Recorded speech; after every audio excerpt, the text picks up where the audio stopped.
নমস্কার, আমি মুন্না দাস। আমার এই the nurses voice in Bengali YouTube চ্যানেলে আপনাদের স্বাগত জানাই। আমি আজ একটি খুব গুরুত্বপূর্ণ টপিকের ভিডিও নিয়ে আপনাদের সামনে এসেছি, তাই ভিডিওটি স্কিপ না করে পুরোটা মন দিয়ে শোনার অনুরোধ রইল। আচ্ছা, একটা সূচের ছোট্ট খোঁচা কি আপনার জীবনকে ঝুঁকির মুখে ফেলতে পারে? আশা করি ভিডিওটি কি নিয়ে বুঝতেই পারছেন। হ্যাঁ, ঠিকই ধরেছেন, ভিডিওটি নিডল স্টিক ইনজুরি নিয়ে।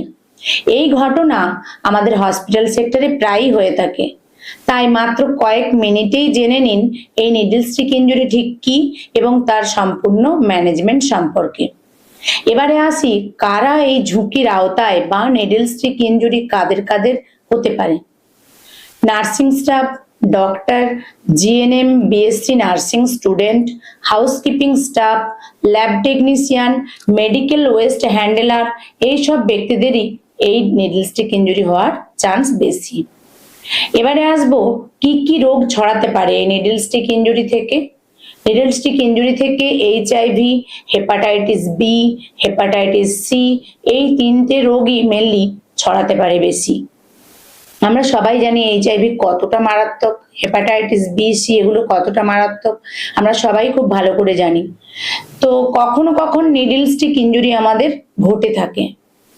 আমরা কাজ করতে গিয়ে দেখেছি রিক্যাপিং বা যদি নিডল ইউজের পর আবার ক্যাপ লাগিয়ে ডিসকার্ড করা হয় তাহলে নিডল স্টিক ইনজুরি হতে পারে।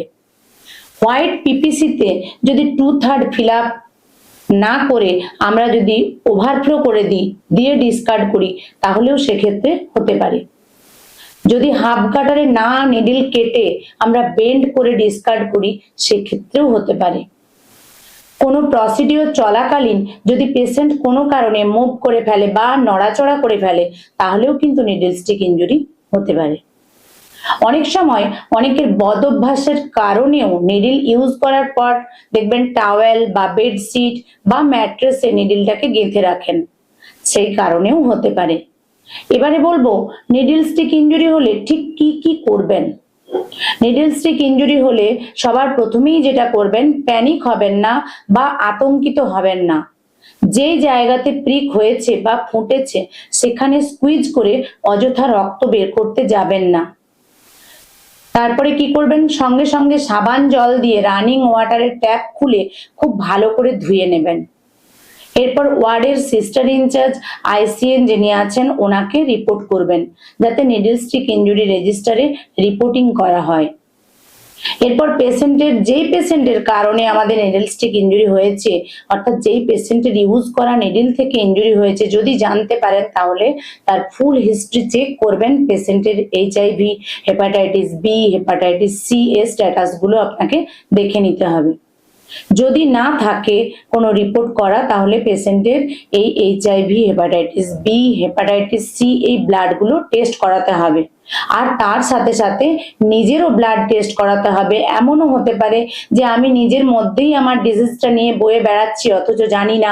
তাই অনেক সময় কি হয়, এইচআইভি উইন্ডো পিরিয়ডে যদি আমরা থাকি তাহলে সেক্ষেত্রে আমরা বুঝতে পারি না বা আমাদের মধ্যে সিমটমস কিছু দেখা যায় না, এরকমও হতে পারে।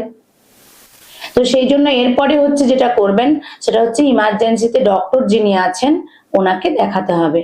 ইমার্জেন্সি পিরিয়ডে কোথায় পেপ বা পোস্ট এক্সপোজার প্রোফাইল্যাক্সিস মেডিসিন দেওয়া হয় সেটাও জানতে হবে, কারণ প্রথম 2 ঘন্টা হচ্ছে আমাদের জন্য গোল্ডেন টাইম পেপ নেওয়ার। আর 72 আওয়ার্সের মধ্যে নিতে হবে। যদি 2 ঘন্টার মধ্যে কনফার্ম করা যায় তাহলে 2 ঘন্টার মধ্যে নিতে হবে, না হলে উইদিন 72 আওয়ার্স, কারণ 72 আওয়ার্স হচ্ছে আমাদের cut off period. 72 hours per হয়ে গেলে আর কোনোভাবেই কিছু মেডিসিন নিয়ে লাভ নেই। যদি পেশেন্ট এইচআইভি নেগেটিভ হয় সেক্ষেত্রে 0, 6 উইকস, 12 উইকস এবং 24 উইকসে টেস্ট করাতে হবে অ্যান্টিবডি। ইমার্জেন্সি থেকে ফার্স্ট ডোজ মেডিসিন নেবার পর বাকি যে মেডিসিনের ডোজটা থাকছে টোটাল 28 দিনের, সেটা আউটডোর থেকে দেখিয়ে তারপর কালেক্ট করে রেগুলার খেতে হবে। এই মেডিসিন নেওয়ার সময় কিছু আমাদের সাইড এফেক্ট অ্যারাইজ করে, তাই সেগুলো কনফার্ম হয়ে নেওয়া উচিত। তাহলে নিডল স্টিক ইনজুরি থেকে এবার কিভাবে প্রতিরোধ করবেন সেটাও আমাদের জেনে নিতে হবে। রিক্যাপিং টোটালি বন্ধ করতে হবে। নিডলকে কোনোভাবেই বাঁকানো বা পোড়ানো যাবে না, হাফ কাটারে কেটে ফেলেই ডিসকার্ড করতে হবে।